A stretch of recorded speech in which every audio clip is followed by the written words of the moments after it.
a lot of groups play a crazy amount of rounds. One thing I'd recommend is like if you don't do it at home, why would you do it on vacation? You're supposed to be enjoying yourself. So people trying to like cram in 10 rounds of golf in 8 days, kind of thing, and they go home and they can't remember 2 holes back to back.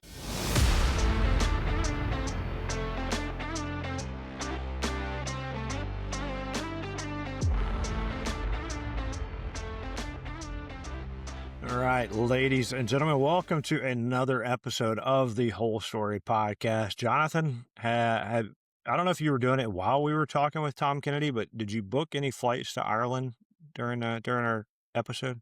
I was on his website just before we started thinking probably should. Probably should. It's just, yeah, golly, it's so good. There's so many places. If you're gonna listen to this, you should probably not be driving. Sit down, get out a notebook, and just list all of the places that he just mentions offhand, and you think all of those places would be amazing golf. Literally, I'm going a month would probably be a good amount of time to set aside to go play golf in Ireland. Probably a little more based on the number of courses he recommended. And I was just about to say, you're only going to get to like 1.5 regions if you take a whole month and you played 18 holes every single day. Yeah. That'd be amazing. You'd be really good at golf at the end, or you'd really hate golf at the end. I'm not sure which one.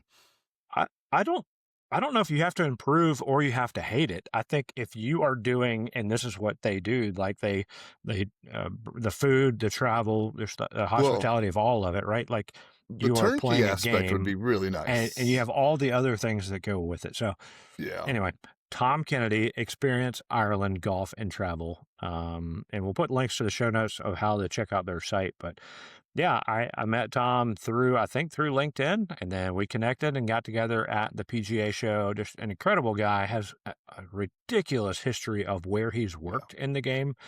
But now he helps golfers from everywhere plan trips to Ireland, England, Scotland, maybe even Ghana. I know he worked there for a brief period. Maybe he can help set up some golf trips in Ghana for you. But fun episode, makes me want to go back to Ireland for sure.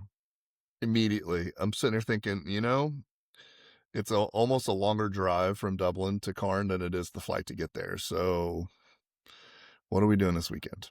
What are we doing? Plans. Maybe not this weekend, but we need to look at the calendar and see if 2026 in Ireland is possible. But no, they have some events coming up as well, so check those out. But yeah, great interview. Tom's just a good guy, and you can just listen to that Irish accent for a long time. He'd be one that you'd want to, as he said, grab a Jameson and ginger ale, or go grab a Guinness, sit in a pub and just hear stories. Like it would be a lot of fun to get to know him more. And yeah, hopefully we'll get a chance to do that. But great episode, Jonathan. Real quick, why don't you tell everybody about the Bedrati Zero Restriction, all our friends at Summit Golf Brands? I'm wearing both of them right now, and I kid you not, about an hour and a half ago, I realized there's even an inside zipper on this Zero Restriction vest, puffered vest, and it's a deep pocket. I'm not sure what you lose whenever you put it in there, but extra places and spaces. I've worn this when it's cold.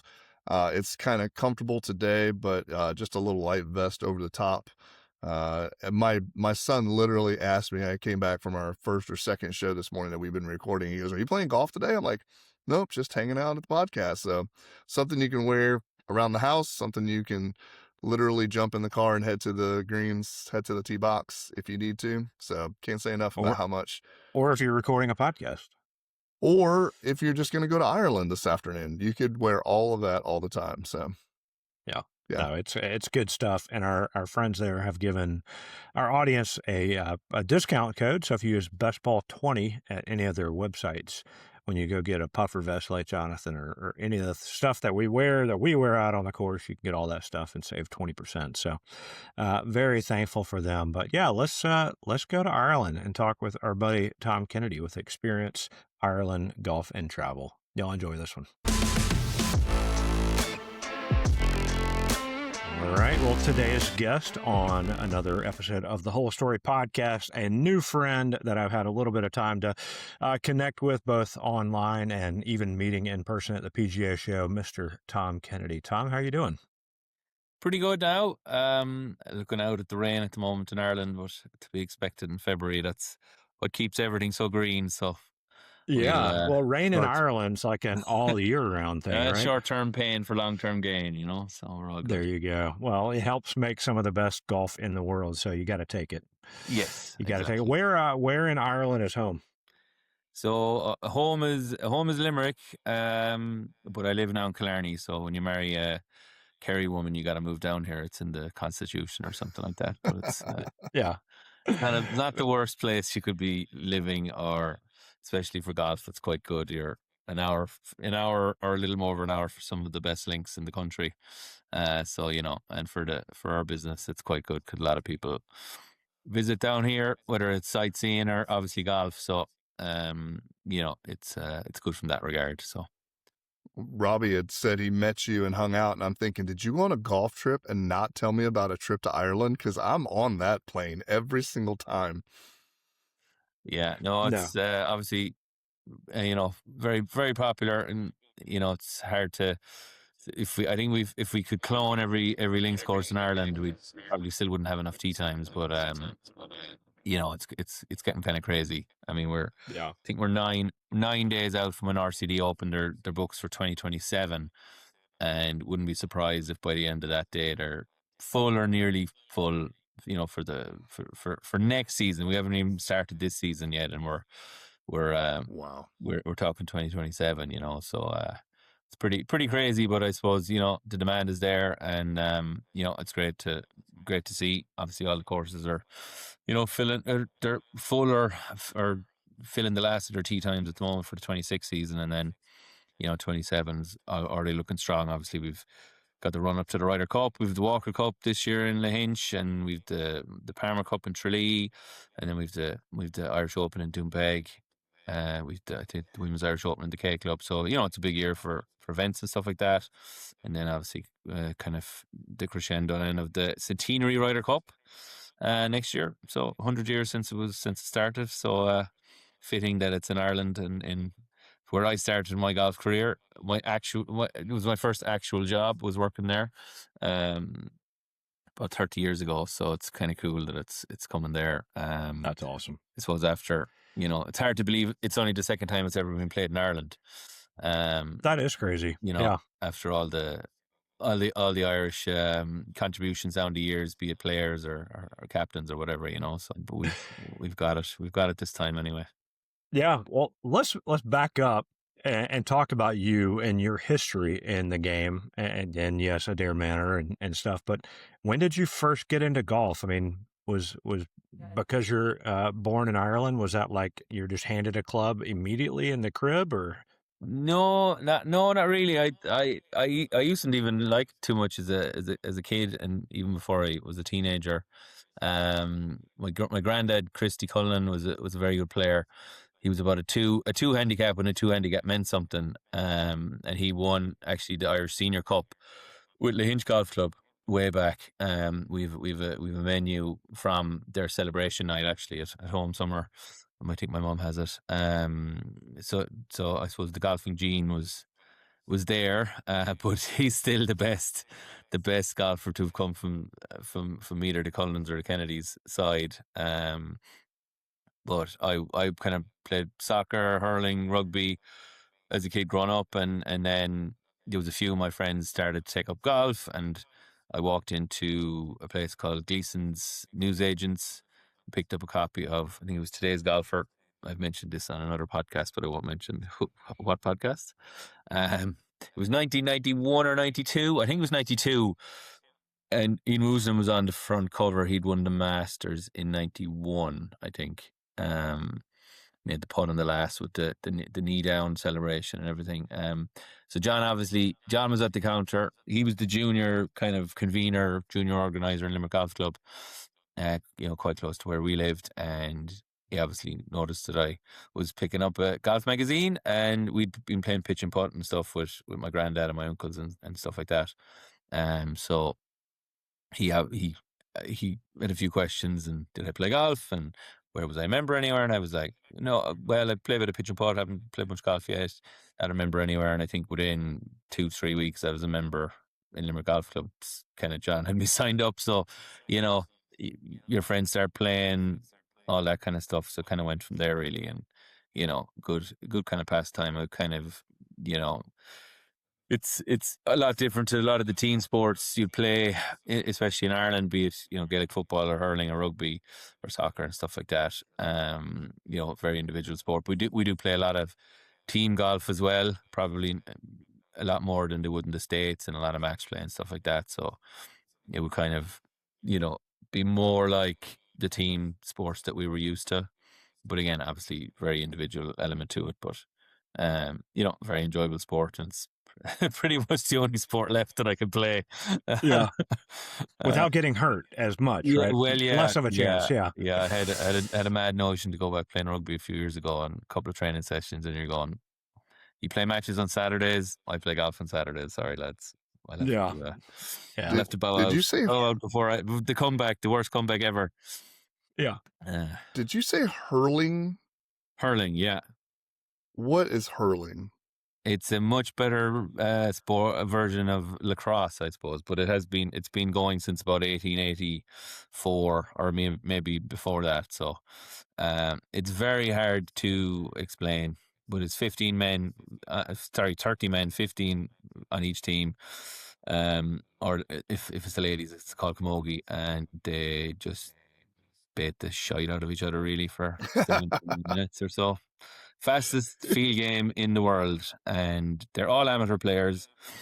And you kind of have to see it to believe it, pretty much. So if you're in Ireland and there's a hurling match on, be it a under 12s or a senior All-Ireland championship, it's a fairly unique experience. So yeah, have to look it up. I hope that's part of your tours, right? Exactly. Go play some golf and go watch a match. We can include a few tickets there.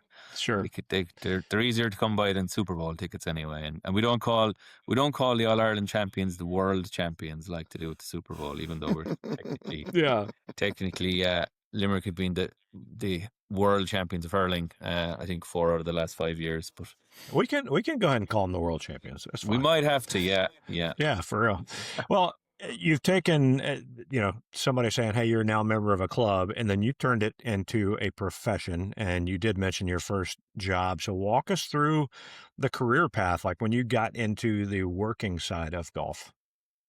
Yeah, I mean, there was no particular, obviously, plan. I mean, when you're, 15 or 16-year-old kid playing golf and, going to school, playing with rugby, whatever, there's no particular plan of working in golf unless you're really a really good player and you're kind of on the kind of Rory track to PGA Tour, European Tour, whatever. So never even close to being low enough to be that good, but good enough to enjoy the game. And there was a few friends of mine, they're a little bit older, that had started working out in this Robert Chint Jones Senior Design course out in Adair.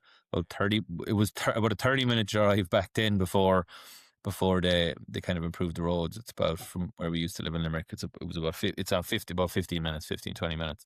But yeah, so a guy called a New Jersey ex-fighter pilot called Tom Kane kind of bought a Dare Manor in, I think, around sometime in the 80s.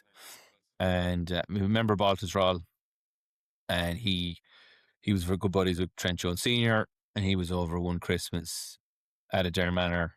Tom and Judy Kane had kind of renovated it, added rooms, and turned it into a proper hotel.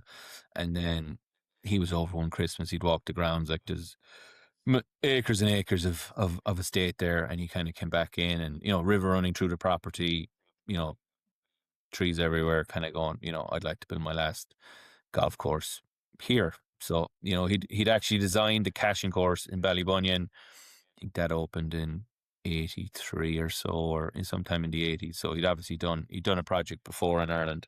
And I suppose fairly unique that an American would design a links course. He'd done that at Ballybunion. Obviously, Palmer did Tralee, I think, in 1984 as well.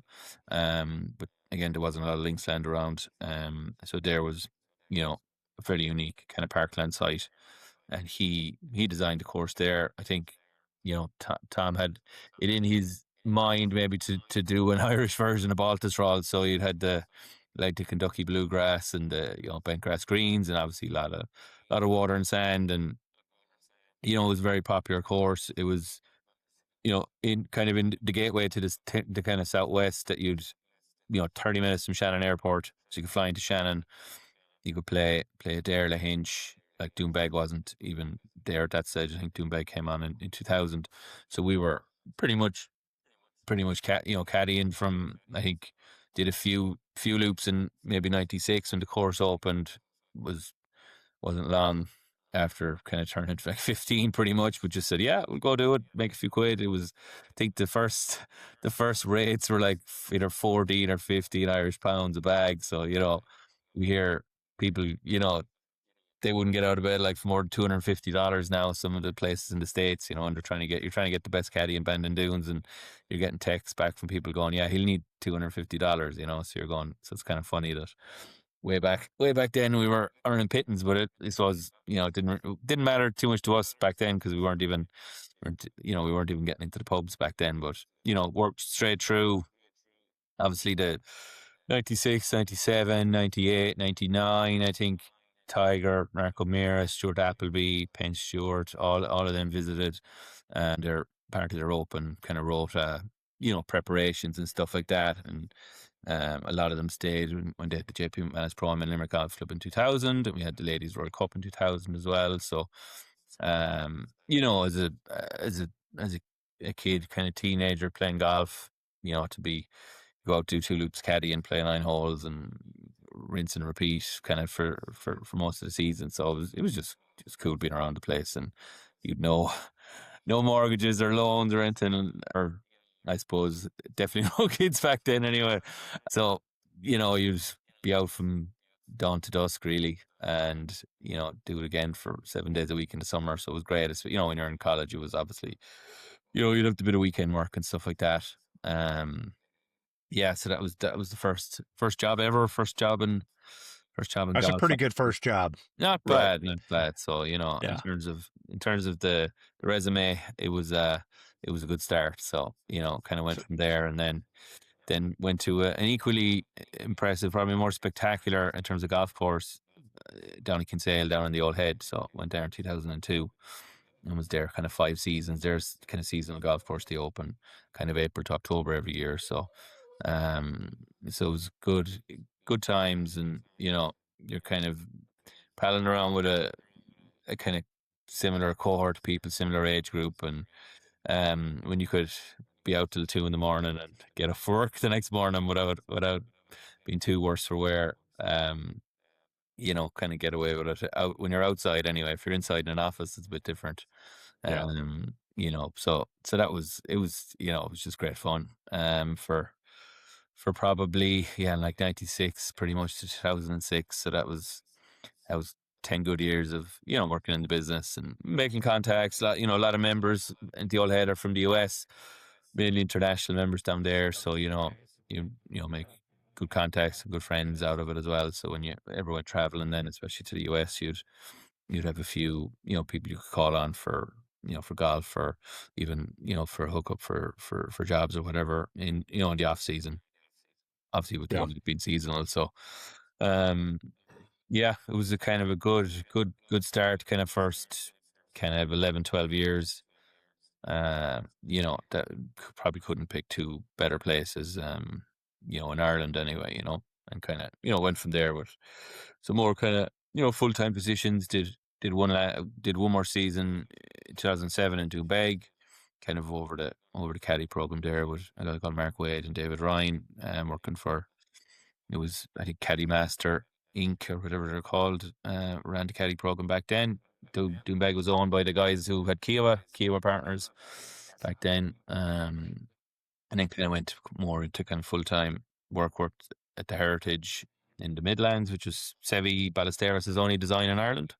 Obviously, unfortunately, won't design another golf course. Maybe in heaven he's making some funky, putting some funky fairways up there. And then worked for a golf management company for 3 years, kind of in and around Dublin, and from there I went to Mount Juliet for about a year and a half, and then went to Ghana in West Africa, working with on a project with the RNA, Paul McGinley, and Tullow Oil. So that was something I thought was never going to happen, but it did. Yeah. So it was an interesting role there. So yeah, so when I came back, then kind of did a little bit of consultancy work for a few people, and was doing some golf tours kind of on this, kind of as part of it then, just through contacts, be it like old head members that were coming over, or people I'd met just through working in golf, and that kind of naturally became kind of Experience Ireland Golf and Travel over a couple of years. So yeah, kind of that's Yeah. that's the So you let all those usually up to experiences, date everything. yeah, all those experiences, all those people you met who are then starting to ask you to help plan and provide places to go, suggestions on all these things, and yeah, you created Experience Ireland Golf and Travel. When was it founded? What year was that?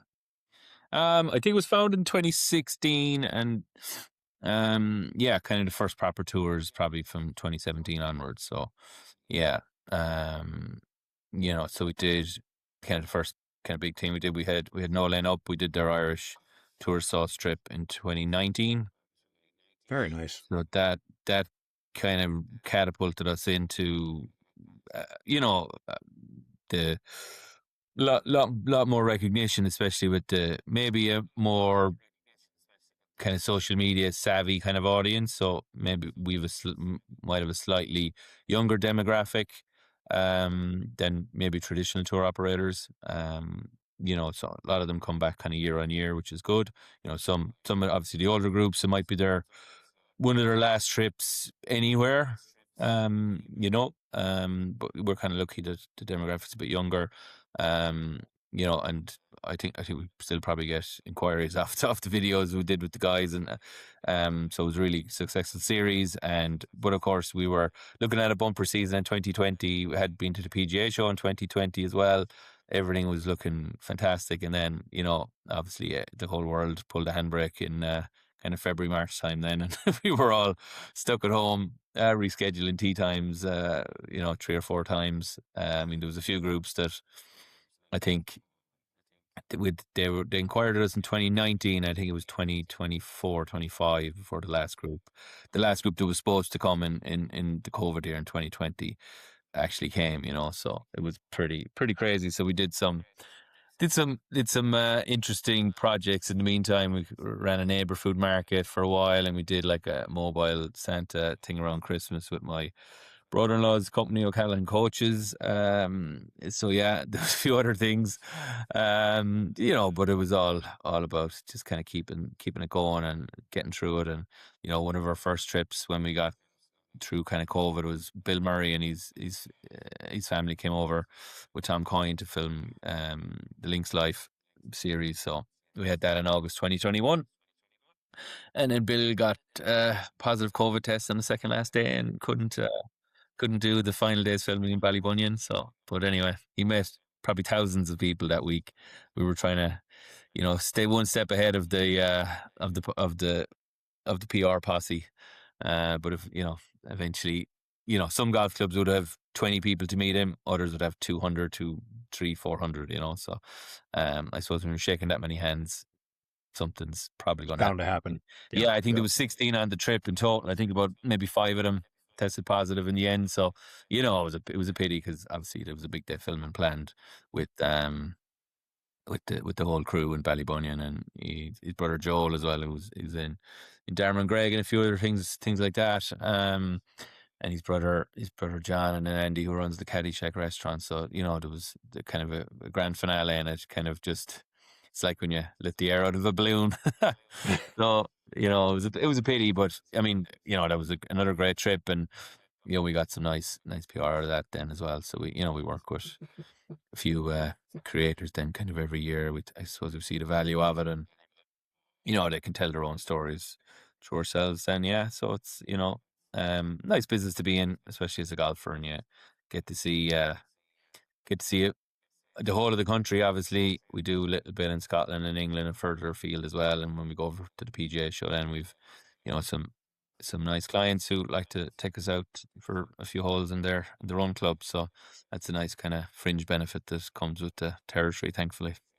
Well, you've obviously been around Irish golf for a long time, and you mentioned courses that are new relative to the country and golf itself. So how how do you see that changing and shifting between historical courses from well over hundreds of years ago to ones that are turning 26 or 25 years old? How do you incorporate both of those into a trip? Do you pick like new only, old only? And is there really a distinguishable difference whenever you go play them? Yeah, I mean, to be honest, like most of our trips are very bespoke, very much bespoke. So, um, the client comes to us with kind of a wish list, and we'll do our very best to grant the three or more wishes, whatever it might be. I mean, we'll obviously put in our recommendations in terms of like the flow of the trip, or if a course isn't available, we'll recommend alternatives and stuff like that.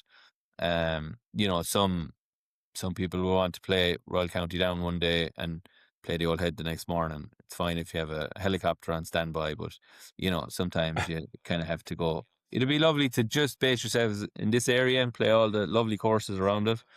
Um, sometimes the as much as golf courses might like to be ranked in terms of top whatever, it can create some slight problems when you're trying to put tours together. That there are phenomenal, and enjoyable courses, around the corner from some of the best golf courses in the world.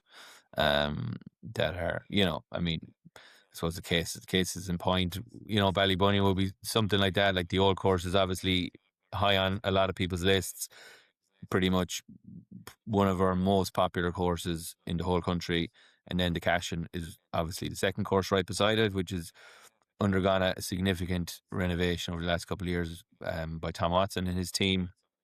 Um, so that's, would be, if it was probably 50, 60 miles in a different direction and out as a standalone golf course, it would probably be more popular. But the only fact that I think someone wrote that, it's like having a moderately attractive daughter and her older daughter is Sophia Loren. There's going to be a comparison going. One is maybe better looking than the other, which is unfair on the sisters and unfair on the golf courses. So that's the thing when it's, I suppose, doesn't have the history and all that. But it's going to be even more popular. Personally love the Cash, and just talking about Ballybunion for an example. And then you've even like little courses like the Annesley Links up side Royal County Down. Obviously a shorter course, but there's probably a few nearly more spectacular holes around some of the dunes up there. Not all 18, but you'd have 3 or 4 hole stretch on the Annesley that's pretty cool. And people kind of go there, stay one night, maybe in Sleep Donard or Burndale or locally in Newcastle, and then they want to head straight over to Port Rush. But if they linger a bit longer and take in a few holes there, or even do a 36-hole day, because I don't think RCD does 36 holes on the championship course for any group anymore, because I suppose they want as many people to see the course as possible. The same group isn't taking up kind of two sets of tee times a day. Um, and you've got a few courses like that. I mean, even the Valley Links up in Royal Port Rush, they've done significant work there as well. So the second courses have been upgraded over the past few years. Mightn't have the notoriety of their more famous siblings, but they're great options, and they're make our job a lot easier. That you can stay maybe an extra night, and you don't have to be worrying about an hour and a half or 2 hour journey the next day to the golf course. I mean, most of our tours are on tour buses anyway, so it's fine. But I mean, you're still an 8:36 all day, and you're not up at a leisurely hour. You're up at, I mightn't get breakfast o'clock, before you go and play your 36 holes. And a lot of groups play a crazy amount of rounds one thing I'd recommend is like, if you don't do it at home, why would you do it on vacation? You're supposed to be enjoying yourself. So, people trying to like cram in 10 rounds of golf in 8 days kind of thing, and they go home and they can't remember 2 holes back to back. So it's a balancing act, obviously a lot of people want to play a dare as well with the Ryder Cup stuff. We kind of limited tee times with the prep that's going on over the next couple of years for that. But there's a lot of great golf outside of the big 10 or 15 that kind of come up on the itineraries all the time. I mean, the Northwest is getting a lot more popular with, Carnan and Scrone, County Sligo, Strandhill, and then you're up into Donegal with Ballyliffin and the three courses in Rossapena, including St. Patrick's Links. Obviously Tom Doak did St. Patrick's Links and Gil Hans did the redesign at Narna Port News. So I don't know if there's many states in the US that have a Gil Hans and a Tom Doak course, but we have one each up in a tiny part of Ireland in the Northwest, which is pretty remarkable, And then you've Port Salin and Critch Island and Donegal Golf Club, which McGinley's done a bit of a rework on a few holes over the last year or so. So there's some great regions that people tend to pick bits out of instead of going. You could have a full week and a half up in Donegal and play some of the most spectacular links courses and links holes that you'll ever play. Outside of the big ones. But again, people want the trophy courses as well, so we obviously accommodate that as best we can. Sure, that's one thing that in the few years that we've been doing this, and we've talked to different people that go on golf trips or help plan golf trips or have been on golf trips. And the one thing that has always been suggested is don't spend days or hours driving between one and the other. Like, there are so many quality, great courses that might not have the marketing budget, might not be the popular pick out there, but they're still incredible golf courses. And like you're describing, like going in a certain area and just playing everything. Because as people from the States would come over, and I'm sure y'all appreciate it as well, like there's so much good golf in Ireland that maybe doesn't carry the big name and probably doesn't carry the big price tag as well. Yeah, exactly. I suppose if you head west, mentioned like the Cairns and Enniscrones, the world, and you've the 27 at Cairn. I think they're putting in accommodation there on site as well. But I mean, even on the East Coast, obviously, you've Portmarnock, which may possibly be an Open Championship venue. It would be fairly historic, obviously, if it happened, because the first time out of the UK. And then you've places like Baltray County Louth Golf Club, which hosts the East of Ireland every year and hosted the Irish Open when Shane Lowry won as an amateur there in 2009. Right next door is Sea Point, which is less well known links, but great value and is a super test of golf. You've got British Bay coming online next season, which was the European club, designed by Pat Ruddy, and places like Druids Glen, Carton House, the K Club, we've Royal Dublin and the Island. So there's a lot of even Corbelis Links, which is probably one of the only kind of public links courses. Some phenomenal value. So like there's so many options out there. You get people that are, I suppose, hell bent and have their list, and if we can't play here, we're not coming. It's like it's like not going to Scotland if you can't play the old course. And there's just so many courses that are as good if not better, and it's not gonna in 20 years you're not gonna be, oh, we should have played the old course. You'd be talking about the memories and who spent the time with, and the pints in the Dunvegan or the pints in Pat Collins's bar in Adair, or whatever it might be, or down in the Greyhound in Kinsale or whatever after playing the Old Head. It's things like that. It's the golf is great, but I mean it should be the people you spend it with as well, not just oh, I got to play this course, that course, and that course. Here are my scorecards, kind of thing. Yeah, I think do they say at a Hoopy Match Club, no one cares what you shot or something like that? That's true. I haven't been there yet, but hopefully I'll be able to not tell them what I shot at some stage. Yeah. What does it look like for someone to use your service that's never been on a golf trip or never put one?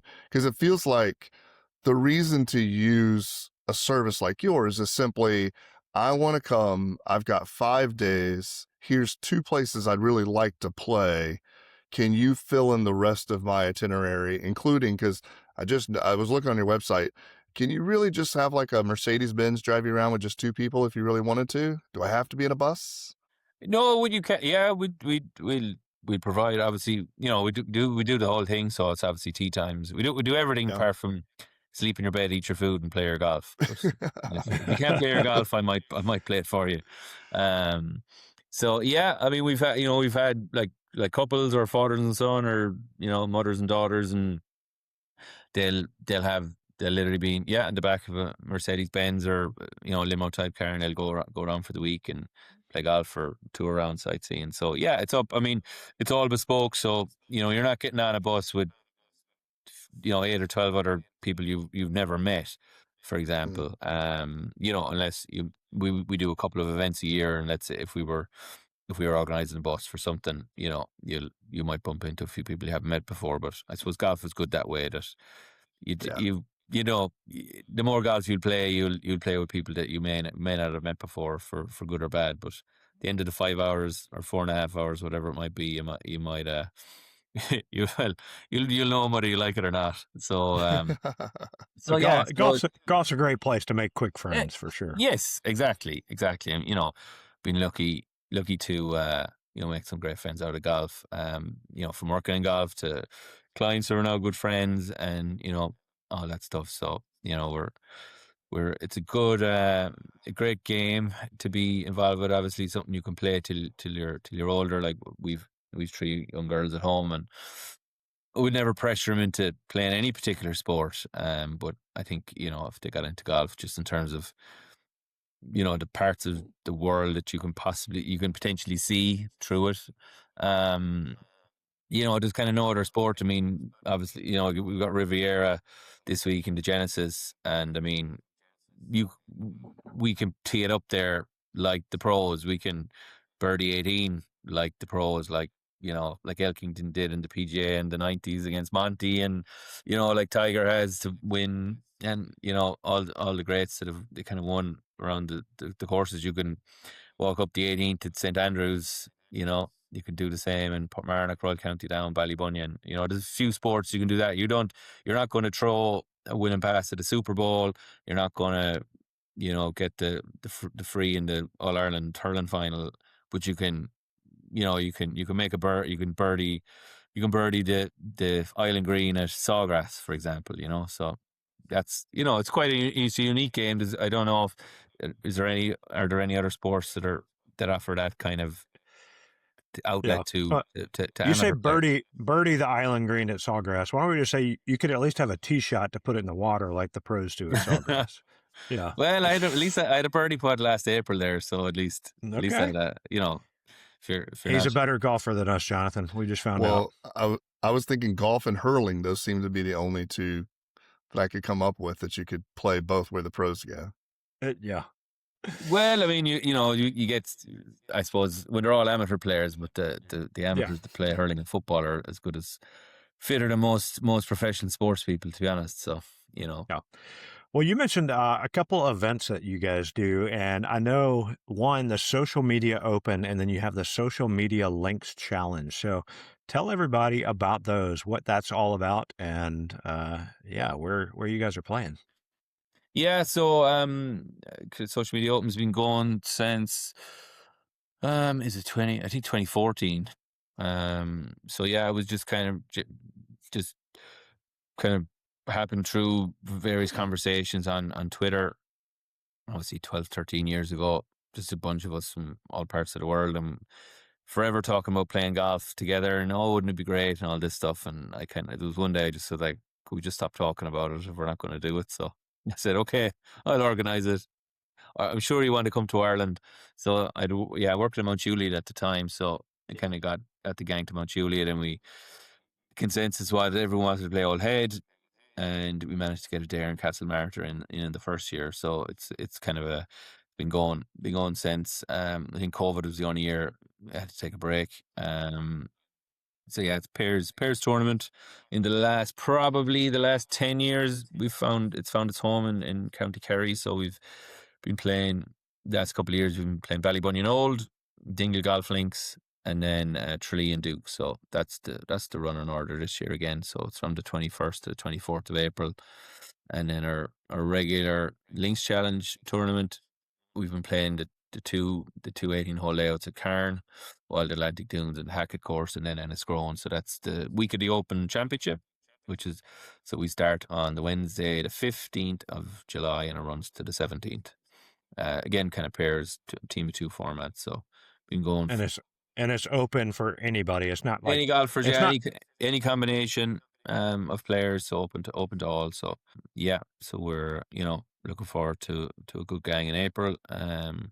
Still might be a few spots for that, but there's plenty of spots available for July and stuff like that. So it's a good time of year. You can play golf and then watch the Open, and in from the afternoon into the evening. So it's you could be doing worse things with your days. for real. Sounds like a good time. How many people do you try to get in each of these events?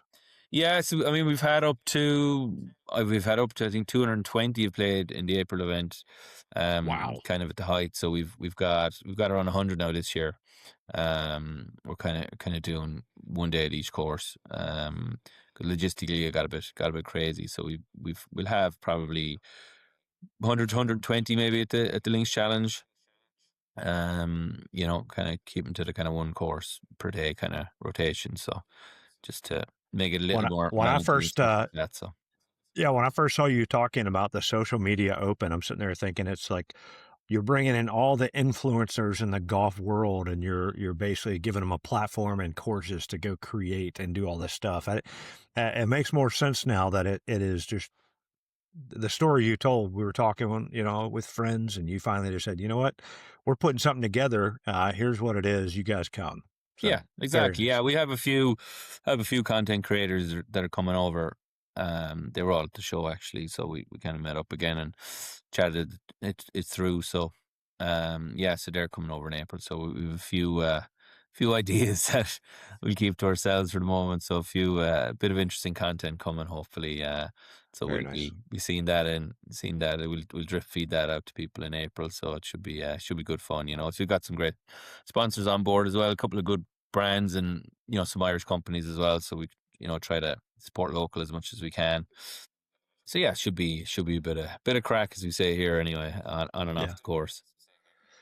Well, you mentioned Cairn, and that is the course. Jonathan and I played it last April. I think I told you this. That's the only course we've played in Ireland. We were actually heading over to play the old course. Jonathan was selected in the ballot to play the old course reversed.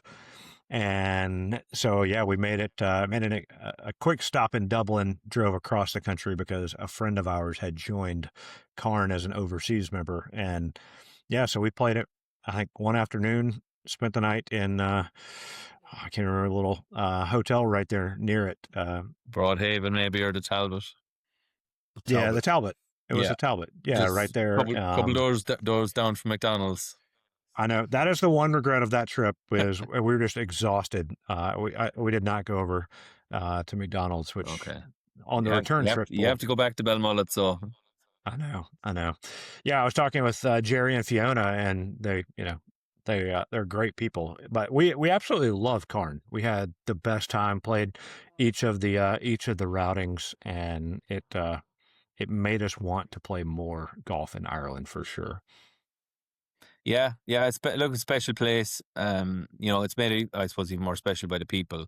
I mean, you could have a great track, but I suppose if the welcome and the whole Cade Mila Falta isn't quite there, it doesn't feel as special. Like, so their team's there a long time, obviously, so that it stands to the place as well. They always put on a really good show, and then I suppose when you're finished the golf, then Porrig takes over in McDonald's. So yeah, that's a whole podcast all of its own right there.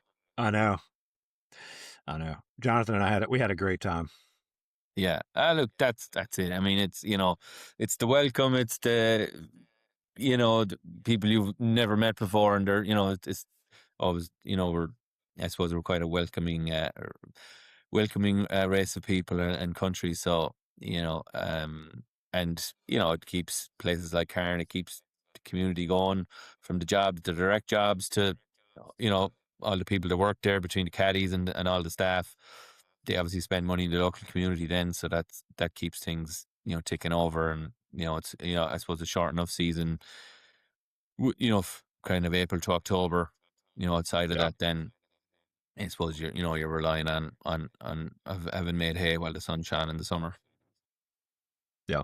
Have you, in your planning of trips, and we'll start to move towards the end, have you had a favorite trip, like combination of courses or, itinerary that's been one of your favorites? And I know you represent all the different courses, great courses there in Ireland, and in other places as well. But has there been one that has stood out to you as, man, I wish everybody had the opportunity to do this trip?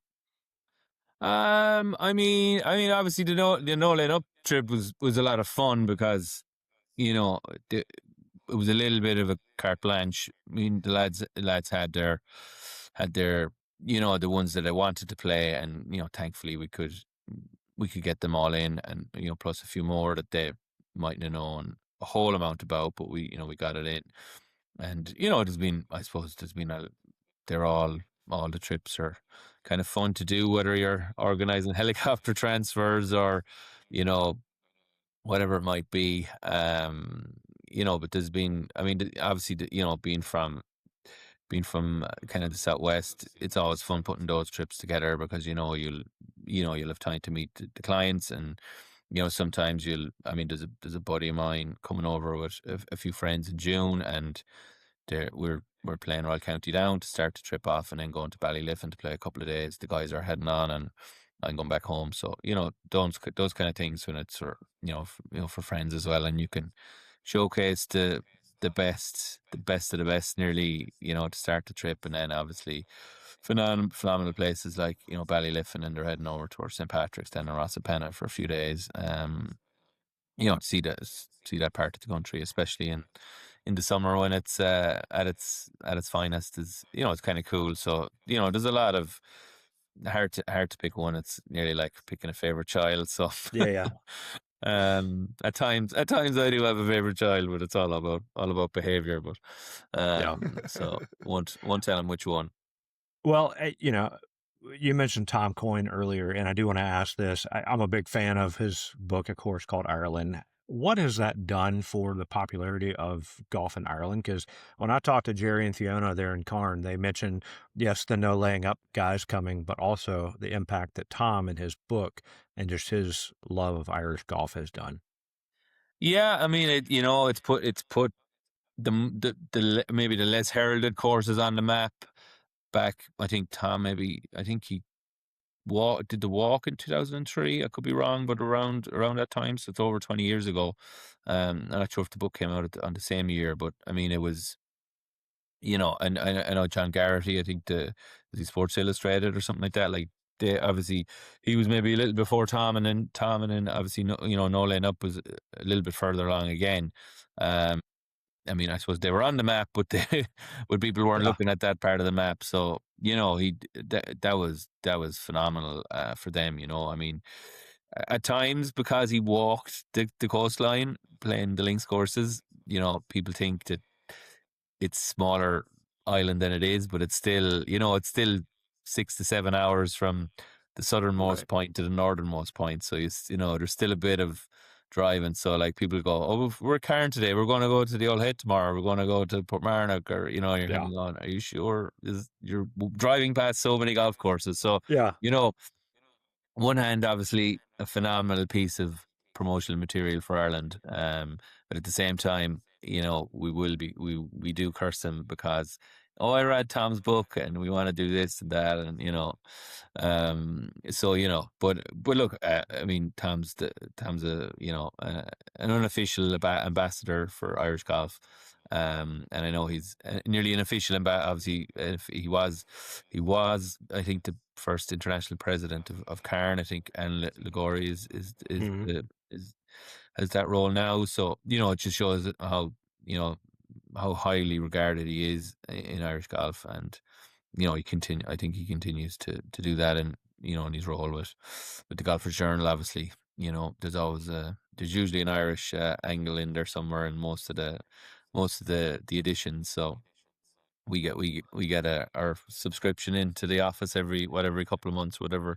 So the more people promote the country, the better. We're just delighted that he's on our team, I suppose. Team Ireland. Sure. Just need to make sure you book the helicopter to go with it, and then you can play wherever you want. Exactly. Yeah. Right. I mean, pity he didn't mention the helicopters in the book, but he obviously wasn't getting a helicopter. Yeah. Well, as we start to wrap up, one question we ask all our guests, and you obviously have been in the game for a while. You probably have a ton of stories, but we want to know what the story of your most memorable golf shot. It wasn't the best golf shot, but it was at a hole in one as God, I forget what age I was even. It might have been 16 or 17. We're playing the 8th hole at Limerick Golf Club in a competition, and my buddy had hit quite a nice shot down the flag, and let's say mine might have come out of the bottom groove, just about cleared the greenside trap, kind of took a favourable bounce and just disappeared up by the flag. So we saw one ball about 10 feet past, and one ball that we probably thought was in the bunker at the back because it was going a little quicker than maybe I had planned when I reached the top of the backswing. So we walk up, and there's one ball in the hole. It's not my friend's with the perfect swing. It's my shot with the slightly lower trajectory than planned. So it's probably one of my most memorable shots. Another one, and I've had 3 witnesses: Alan Doyle, Derek Harrigan, and Eamon O'Donnell from Tremolin Castle. We're playing the Cashin at Ballybunion, and we'd all hit good drives. The guys were up and around the green. Eamon was about 6 feet. It was actually playing in the Social Media Open one year. So it's one score to count, and Eamon is, he's about 6-7 feet for birdie, and I'm up right. I bit of really poor, kind of trying to hit a chippy 7-iron and just blocked it right at the cart path in like high dunes. I've got one leg like halfway up the dune, and one on the cart path trying to get a stance, and we just said, look, I'll just hit it down and see what happens. It was, Eamon's at worst going to make par anyway. So hit this thing, and it pops up pretty nicely out of the rough. The good old semi-illegal 60-degree Vokey, and there was this like this kind of like this cup kind of swale right in front of the flag, and I managed to catch it like a ramp. It pops up again in the air, hits the fringe, and trickle into the hole for for birdie with a shot, I think, at the time. So the guys were disgusted because I kind of putted it from off the green with a hybrid on the second for chipped in there, and then I chipped in on the first on the old the following day. So they were like sick of me by the end of the round with the short game stuff. So yeah, a lot of stuff around the greens. I not that I modelled my game on Sevi, but my long game could mirror his, although I hit it shorter and probably more wayward. But around the greens, probably the pitch and putt upbringing with my granddad and my uncles, that the wedge game is pretty good. I think a lot of the Irish are that way. Like, you see how good Pádraig and Shane are obviously around the greens. I think Harrington was interviewed recently, and he said he'd put his short game up there with anyone in the world. So. So we're not short of confidence as well half the time. There you go. Well, we did at our 2 days in Carn. We got plenty of practice with 1 foot higher than the other on a lot of the that's dunes, it. So. Links golf, you're going to miss, and you might hit a good shot, and it just takes an odd kick, and so I just prefer to hit it there anyway, and then I don't have to rely on bad luck. It's just I just hit it in there, so I get a lot of practice. Our last round at Carn before we left on 18 on, I guess, the Hackett, I hit it up to the very top of the dune to the right, and so I had to climb the whole thing up. Had like a hybrid or something from out of there, blasting it farther down the fairway. But I'm probably 4 or 5 stories higher in elevation than what Jonathan is way at the bottom. So there's some crazy dunes. I mean, obviously the East Coast is a little flatter because it doesn't get the hammering from the Atlantic, and you see some dunes. Obviously, Carn and Enniscrone's got a pretty monumental dune, I think, on the 14th, the par 5 up the hill. But they're obviously it's scattered up and down the West Coast. We're lucky that way that we the Atlantic has molded it down the years, but I suppose when the weather's bad, then we get the worst of it because it slams into the west coast before it before it gets a little quieter by the time it's reached our neighbors on the east. Yeah. Yeah, I had a number of disadvantaged shots, I guess you could say, coming out of the rough in a dune. But I had a caddy who kept finding the ball, so it was great. That's it. That's it. I mean, most of the links courses in Ireland they're reasonably fair unless you're putting the ball onto the beach or into the ocean. You're hopefully you're not losing too many. Yeah, it was a good day. Well, another thing we like to do is what we call a quick nine, just a little rapid fire back and forth. Our first question is, and I can't even begin to think where you're going to start. What is the favorite course that you've played? Two-part answer. Links course is Lahinch and Parkland is Adair. Very nice. One of our early interviews, Matt Adams said his favorite was Lahinch, and he just described it so beautifully and made it high up on our bucket list. Someday we'll get there, and maybe we'll tee it up with you. Yeah, maybe. What course is at the top of your bucket list? I imagine you've played everything by now. There's a few left, I think. Where have I left to play? I think the Glashedy and Ballyliffin. I haven't played Critch Island yet, the 9-hole. God, most of them. You've Curracloe. I suppose the new one's opening. Curracloe Links down in Wexford. The guys who own Druids Glen. So luckily we've played most of the rest of them. Obviously, British Bay when it reopens next year, kind of morphing from the European into British Bay. So those definitely. There's a couple more. Bunranny, the 9-hole near Cairn Golf Links. I've been up so many times, but with the events and stuff, usually up for the events, and we haven't had time kind of to get out there. So hopefully this year now, and we might get out there in the evening. We're playing it a bit earlier. We usually play the Links Challenge in August, so there's a little less daylight.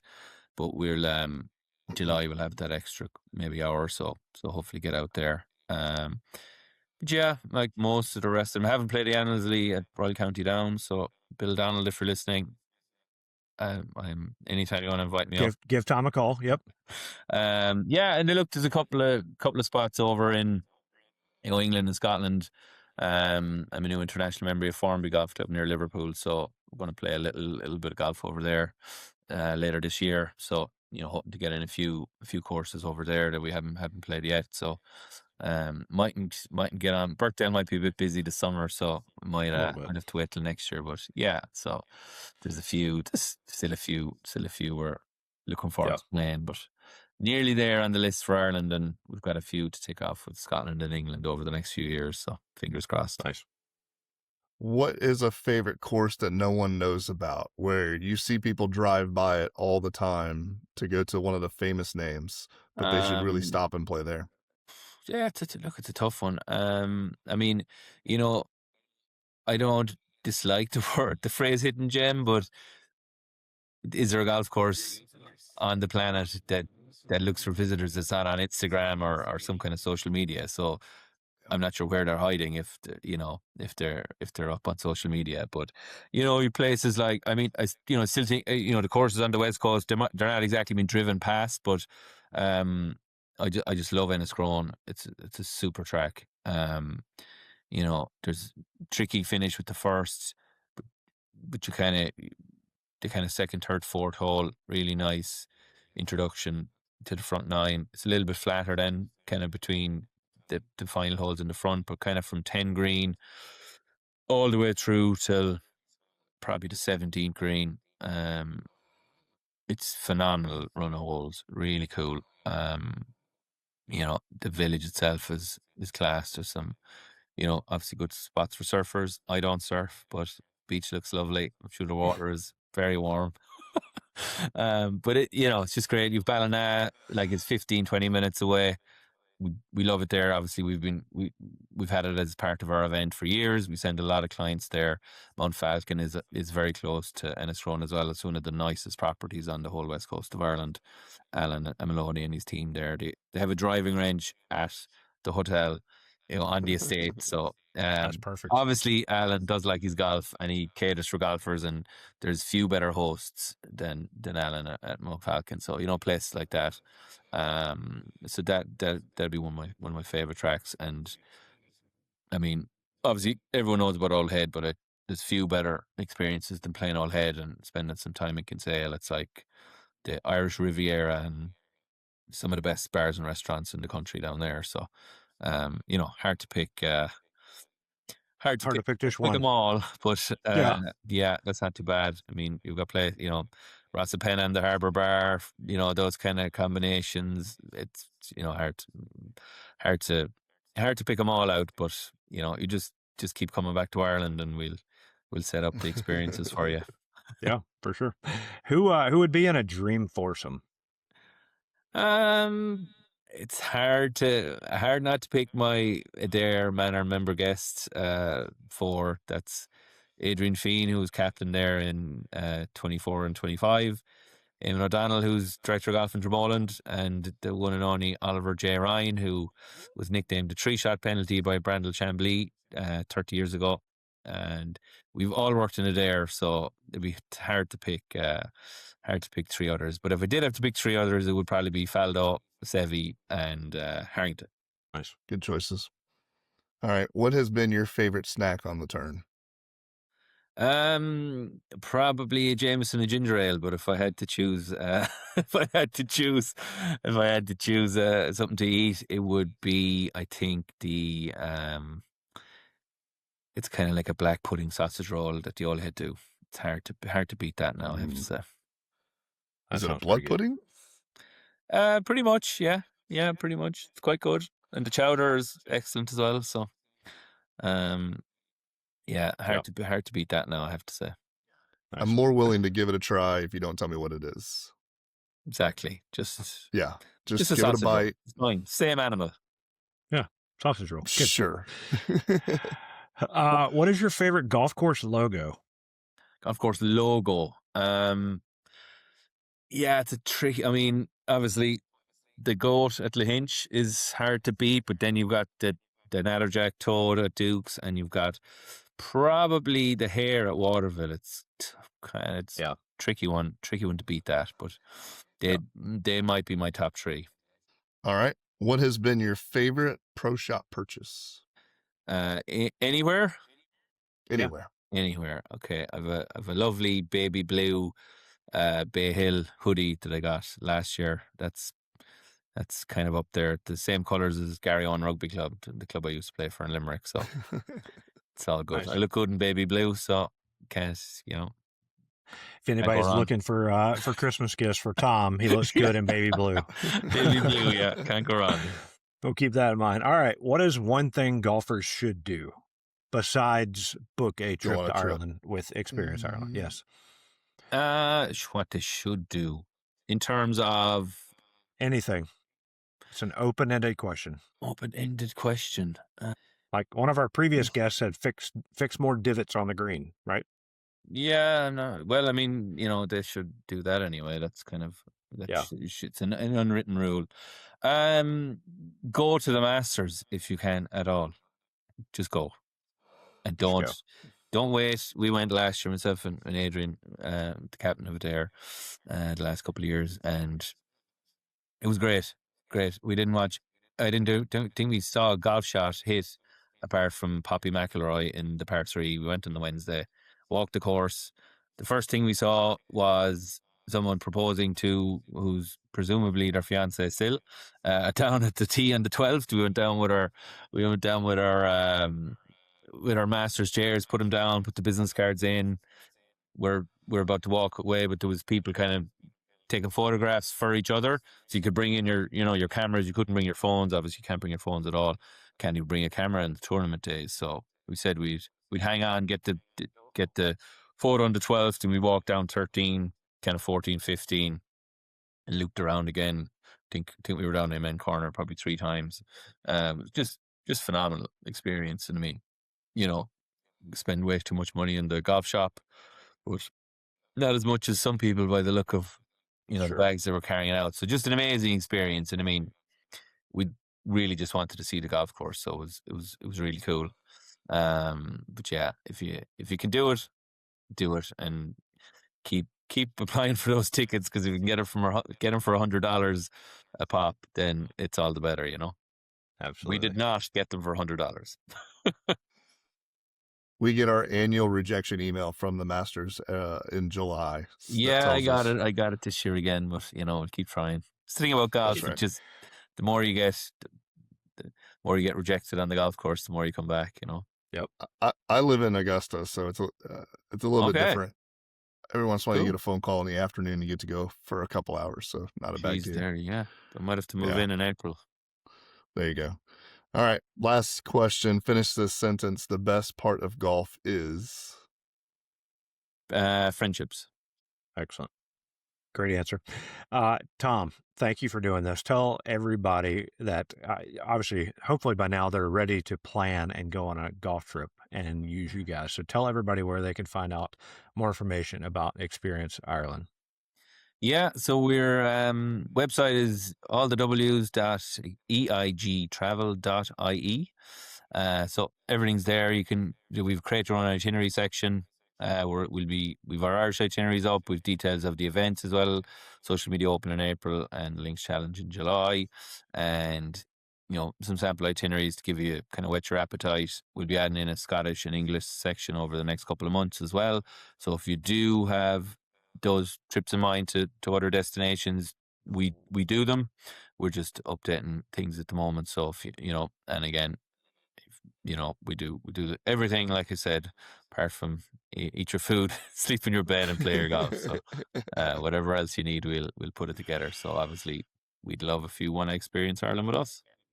Yeah, absolutely. Well, we'll put links in the show notes for sure for everybody. But this has been a lot of fun. I really appreciate you joining us for this. Yeah, thanks, guys. Yeah, any excuse for me to talk about Irish golf, and myself. Yeah, yep. Well, for Tom and Jonathan, this is Robbie, and this has been another episode of the Whole Story Podcast.